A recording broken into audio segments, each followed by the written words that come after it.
মহাদেবের ১৯ অবতারের প্রথম অবতার হচ্ছে সরব অবতার। এই সরব অবতার কি? এই সরব অবতার হচ্ছে শিবের স্বরূপ অর্ধেক মৃগ এবং অর্ধেক সরব পাখির মতো।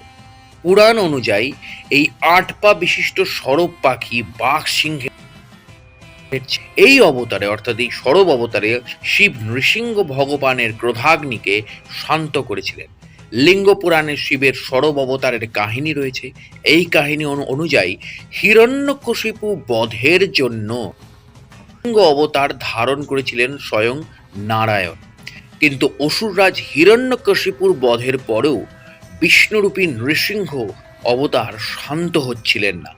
তখন দেবতারা দেবাদিদেব মহাদেবের কাছে নরনারায়ণকে নারায়ণ রূপী কে শান্ত করার জন্য অনুগ্রহ করেন।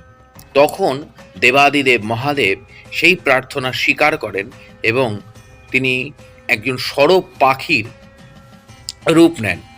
এই সরব অবতার নিয়ে নৃসিংহর কাছে দেবাদিদেব মহাদেব পৌঁছান এবং নিজের লেজ দিয়ে নৃসিংহ অবতারকে জড়িয়ে তিনি সেই অবস্থান থেকে উড়ে যান আকাশের উদ্দেশ্যে।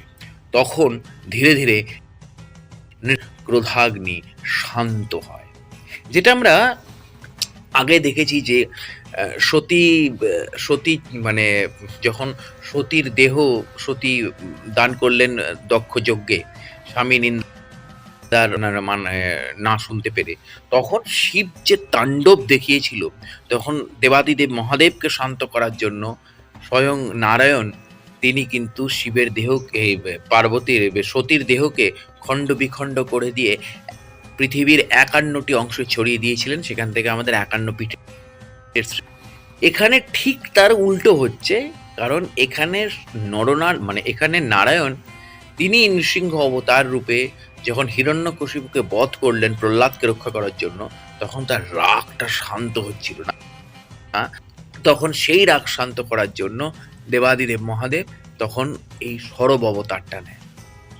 এইভাবেই কিন্তু সৃষ্টিকে ব্যালেন্স করে আসছে ত্রিদেব। কখনো ইনি রেগে গিয়ে শান্ত করছেন, কখনো উনি রেগে যাচ্ছেন তো ইনি গিয়ে শান্ত করছেন। এটাই আমাদের হিন্দু ধর্ম। দেবাদিদেব মহাদেবের আরেক অবতার হচ্ছেন পিপ্পলাদ অবতার। এই পিপ্পলাদ অবতার হচ্ছে শনির কষ্ট কম করার ক্ষেত্রে, অর্থাৎ গ্রহরাজ শনির প্রকোপ কম করার ক্ষেত্রে পিপ্পলাদ অবতারের বিশেষ ভূমিকা রয়েছে।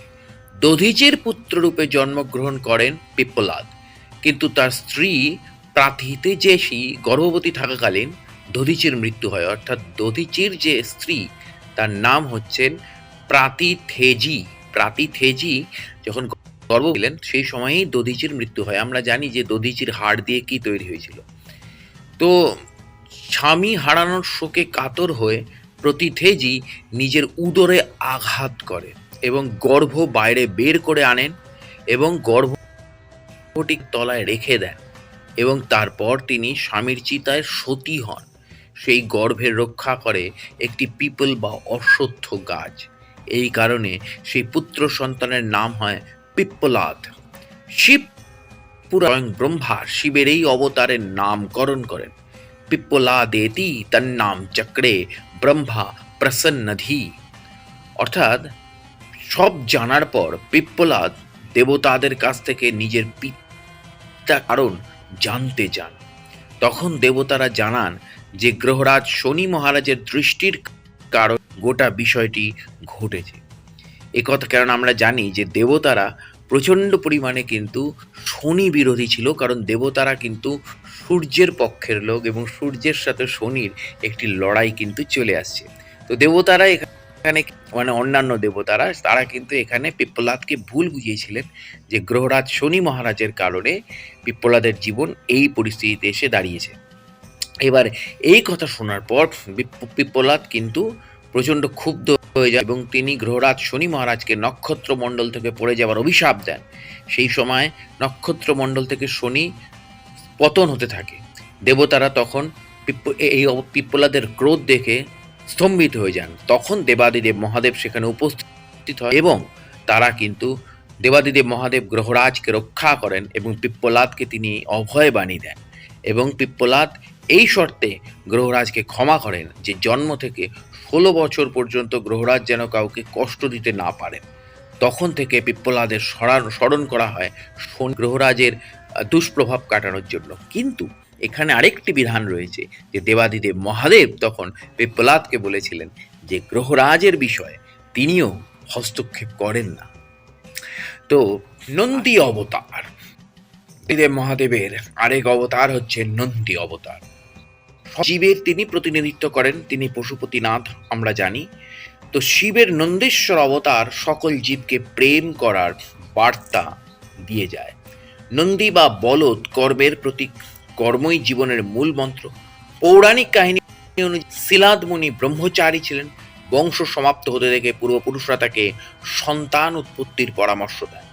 অজনিজ ও মৃত্যুহীন সন্তানের কামনায় শিবের তপস্যা করেন এই মুনি, এবং তখন শিব শিলাদের গৃহে পুত্ররূপে জন্মগ্রহণ করেন। ভূমি থেকে উৎপত্তি হয় সেই বালকের। শিলাদ তার নাম রাখেন নন্দী। শিব নন্দীকে নিজের গণাধ্যক্ষ নিযুক্ত করেন। এভাবেই নন্দীশ্বর তৈরি হন এবং মরুদ্দের পুত্রী সূর্যসার সঙ্গে নন্দীর বিবাহ হয়। অর্থাৎ নন্দী কে, এখান থেকেই তার তাৎপর্য বোঝা যায়। মহাদেবের 19 অবতারের সিরিজ চলছে, জুড়ে থাকুন। দেখা হচ্ছে পরে। নমস্কার।